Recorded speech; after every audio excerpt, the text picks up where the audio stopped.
دوستوں اور دشمنوں کو پیغام دینا چاہتا ہوں، اب مارشل لاء لگانا آسان نہیں، جمہوریت ہوگی تو اچھا نتیجہ سامنے آئے گا۔ اختیارات کے لیے چیئرمین پی ٹی آئی کو نہیں ہٹایا، دیکھ رہا تھا ان سے حکومت نہیں چل رہی تھی۔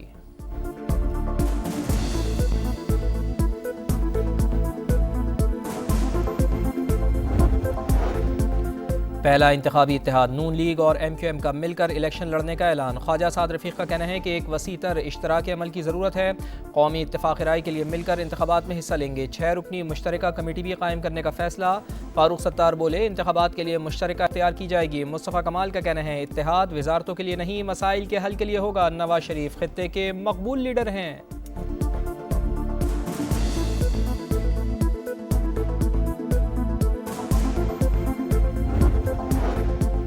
9 مئی کے واقعات میں ملوث مزید 50 افراد گرفتار۔ ملزمان جناح ہاؤس سمیت دیگر حساس تنصیبات پر حملوں میں ملوث ہیں۔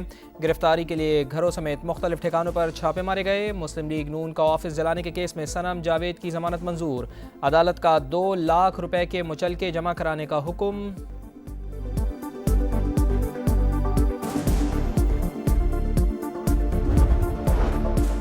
پاکستان کو $6.5 ارب کے بیرونی فائنانسنگ گیپ کا سامنا۔ حکومت کا پھر سعودی عرب، UAE سمیت دوست ممالک سے رجوع کا فیصلہ۔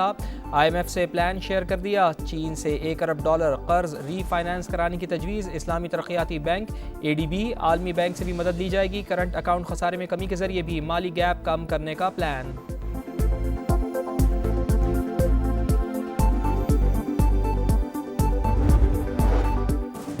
مشکل کی گھڑی میں پاکستان فلسطینیوں کے شانہ بشانہ۔ غزہ کے لیے امدادی سامان کی دوسری کھیپ بھجوا دی۔ راشن اور ادویات سمیت دیگر سامان شامل۔ نگراں وزیر خارجہ جلیل عباس جیلانی بولے، خواہش ہے جلد آزاد فلسطینی ریاست قائم ہو۔ فلسطینیوں سے اظہار یکجہتی کے لیے اسلام آباد میں ریلی۔ تاجروں اور سول سوسائٹی سمیت شہریوں کی بڑی تعداد میں شرکت۔ مظاہرین کا فوری جنگ بندی کا مطالبہ۔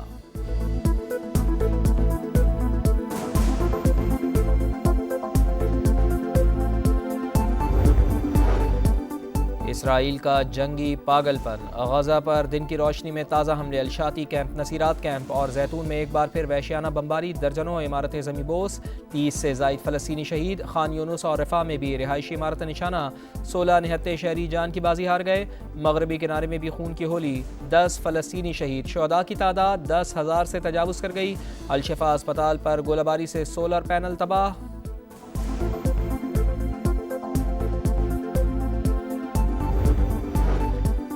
غزہ کی صورتحال پر اقوام متحدہ کی سیکیورٹی کونسل کا ایک اور اجلاس بے نتیجہ۔ رکن ممالک میں کسی قرارداد پر اتفاق نہ ہو سکا۔ جنگ کے بھی قوانین ہیں، ان پر عمل ہونا چاہیے۔ چینی اور اماراتی مندوب کی مشترکہ پریس کانفرنس۔ غزہ میں فوری جنگ بندی کے لیے بامعنی اور قابل عمل قرارداد پر زور۔